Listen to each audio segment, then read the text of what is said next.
Hello, assalamualaikum, boys and girls. Welcome back to another episode of US Diaries. I hope you guys are doing good. I am doing great, alhamdulillah. आज की video में मैं बात करना चाहता हूँ जो लोग फॉल में आ रहे थे, जिनका वीज़ा अपॉइंटमेंट थी और वो कैंसिल होगी, अब वो इस स्टेट में क्या कर सकते हैं, और जो लोग प्लान कर रहे थे फॉल में आने का, अभी वीज़ा अपॉइंटमेंट नहीं ली थी, तो वो इस स्टेट में अब क्या कर सकते हैं। जैसा कि आपको सबको पता है कि दुनिया में एक वर्ल्ड वॉर 3 चल रही है और सिचुएशन काफ़ी टेंस है। कुछ भी नहीं कह सकते, किसी को कुछ नहीं पता, और हर चीज़ में कि prices and everything it's going high. So ऐसी सिचुएशन में to be honest with you guys, अभी इतनी अनसर्टेनिटी है, और जब ऐसा कोई सिनेरियो चल रहा होता है तो everyone gets extra protective. So I would say same goes for the visa applications, for the interviews. आप इस सिचुएशन में लेट्स से अगर आप वीज़ा इंटरव्यू देने जाते हो, तो आप अगर एक यूएस के पर्सपेक्टिव से सोचो, मैं आपको यही कहूँगा, तो आपको ज़्यादा पिक्चर क्लियर हो जाएगी कि ऐसे सिचुएशन में कोई भी मुल्क नहीं चाहेगा कि वो किसी भी बंदे को अभी आने दे, जो जहाँ पे है वो वहीं रहे।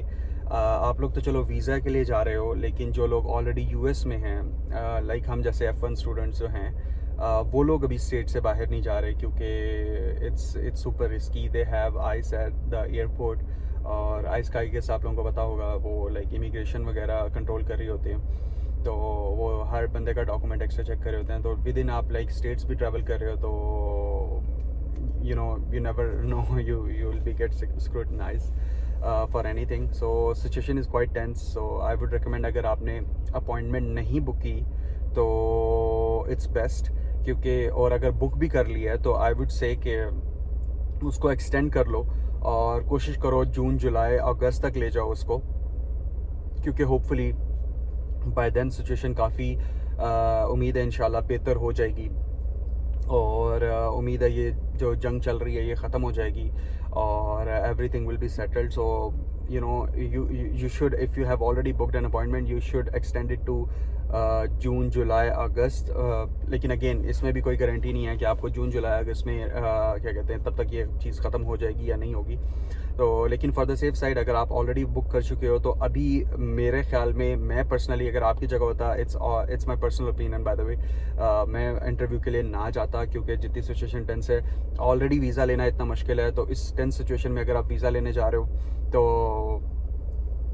लाइक चांसेस बहुत ज़्यादा हैं रिजेक्शन के। ठीक है, वही अगर आप जून जुलाई अगस्त में कर लो, तो मुझे याद है मैंने लास्ट वीक ऑफ अगस्त में मेरा इंटरव्यू था, और 17 of August sorry last week of July में मेरा इंटरव्यू था, और 17 अगस्त को मेरी पहली क्लास थी।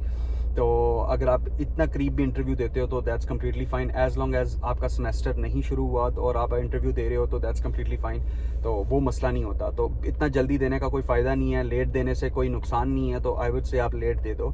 और जो लोग अभी अपॉइंटमेंट बुक नहीं की, जिन लोगों ने अभी वीज़ा इंटरव्यू के लिए वो मतलब नई डेट बुक की और एडमिशन उनका हो गया है, तो मैं आपको ये भी बताता चलूँ कि यूनिवर्सिटीज़ में, लाइक यूएस की यूनिवर्सिटीज़ में, आप अपना एडमिशन को एक्सटेंड करा सकते हो नेक्स्ट सेमेस्टर के लिए 1 साल तक।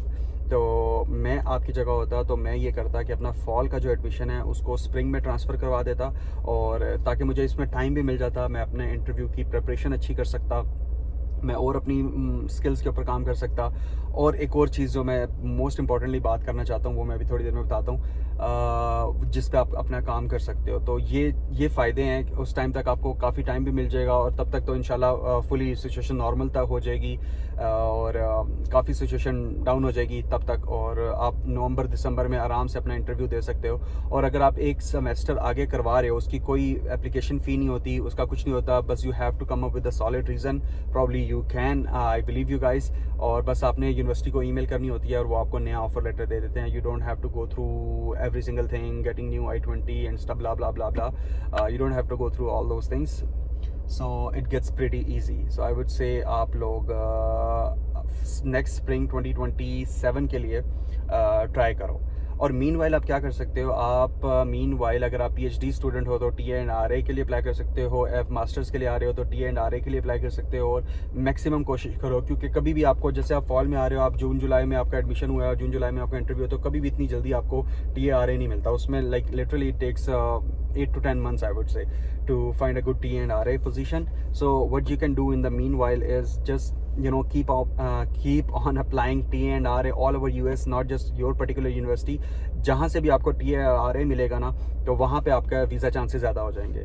सो अपनी यूनिवर्सिटी तक बाउंड ना रहें, बाकी यूनिवर्सिटीज़ में भी ट्राई करें, इस टाइम को अच्छे से यूटिलाइज़ करें। मीनवाइल अगर पाकिस्तान में जॉब हो सकती है तो वो भी ज़रूर करें, क्योंकि एक्सपीरियंस बहुत काउंट होता है। और यूनिवर्सिटीज़ में TA&RA के पोजीशन के लिए अप्लाई करें, ये बेस्ट टाइम है, आपको मिलेंगी, क्योंकि प्रोफेसर्स एक सेमेस्टर पहले अपने अगले सेमेस्टर के लिए हायर कर देते हैं। लाइक अभी फॉल के लिए वो ऑलरेडी हायर कर चुके हैं, उन्हें अभी स्प्रिंग के लिए कोई चाहिए अगर उनके पास पोजीशन है तो this is right now the best time to apply for TA&RA position, rather than appearing in front of visa interview and getting rejected for no reason just because things are going on in the world.